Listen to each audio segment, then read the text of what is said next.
You are listening to RetroLovers Radio, your go-to broadcast for positive nostalgia.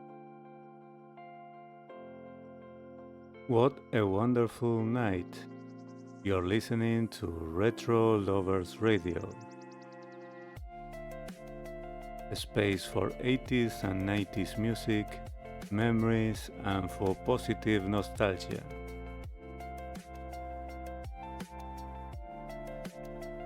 Some albums don't just collect songs, they end up defining an entire year of our lives.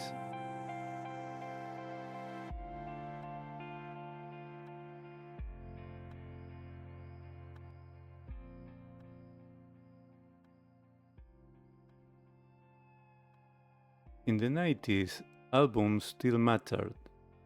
People didn't just listen to singles, they lived inside albums. You bought them, you played them from start to finish, you associated them with a specific year, a place, a moment in your life. Some records became inseparable from the year they were released.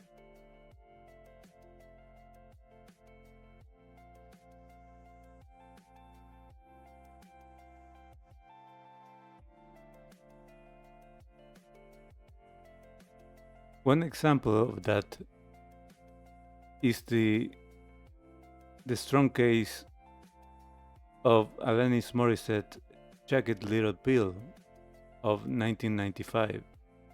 This album was everywhere, with You Oughta Know, Ironic, Hand in My Pocket. Produced by Glenn Ballard, it reflected emotional honesty in a way pop music rarely had before. For many listeners, 1995 sounds exactly like this album. It played on the radio, in cars, at home, in moments of anger, relief, or healing. Then we have 1997 Radiohead's OK Computer album. It wasn't just an album, it was a statement.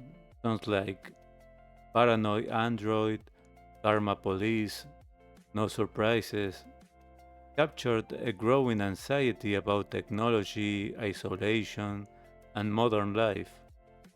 Even today, when people talk about late 90s unease, OK Computer is part of that conversation. Another defining record is 1999 Lauryn Hill's The Miseducation of Lauryn Hill. The album blended soul, hip hop, R&B, and personal storytelling. It wasn't chasing trends, it created its own pace. For many listeners, 1999 doesn't just mean the end of a decade, it means the emotional weight of this album. What all these records share is something simple but powerful. They didn't try to represent a year, but they became the year. And there's surely a lot of many more examples of this year by year.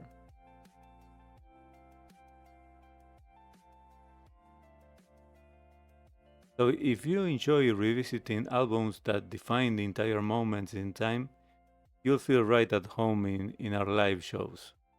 You can join the 90s Lover Show every Friday, and also if you enjoy the 80s, you can join the 80s Lover Show every Saturday. Both live streams are at 7 p.m. Eastern, first on YouTube and later on Kick.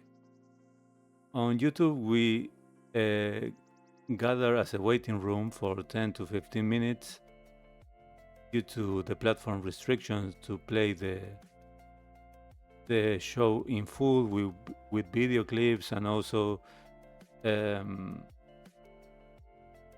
there are audio restrictions for a certain amount of time. So we gather for 10-15 minutes, and I share the link to the Kick live stream, and then on Kick we'll go with the full shows with video clips and 4 hours of songs, your song requests, participation in the chat. Also, if you prefer, you can participate on our Facebook group chat if you feel the chat is better there, and I will read the comments on Facebook. You can find our Facebook group searching for RetroLovers Radio 80s and 90s Nostalgia,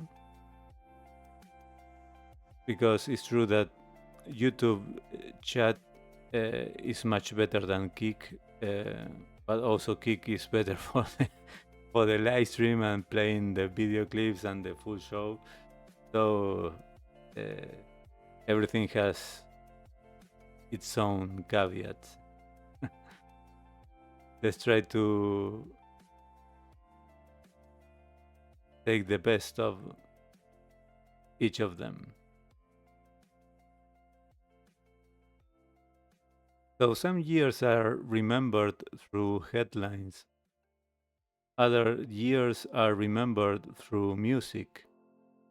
And when an album defines a year, it stays with us longer after the calendar changes. I would like to know, which 90s album defines a year of your life? Was it Jagged Little Pill? Was it OK Computer? Was it History by Michael Jackson? Or another one that instantly brings you back? Share it in the comments on YouTube. I love to read your memories. And before I go, remember to take care of your loved ones, and remember what is truly important in your life. All the rest is secondary. All right, everyone. Thank you so much for being here. And I'll see you all in the next one. I'm Mick, and this was Retro Lovers Radio.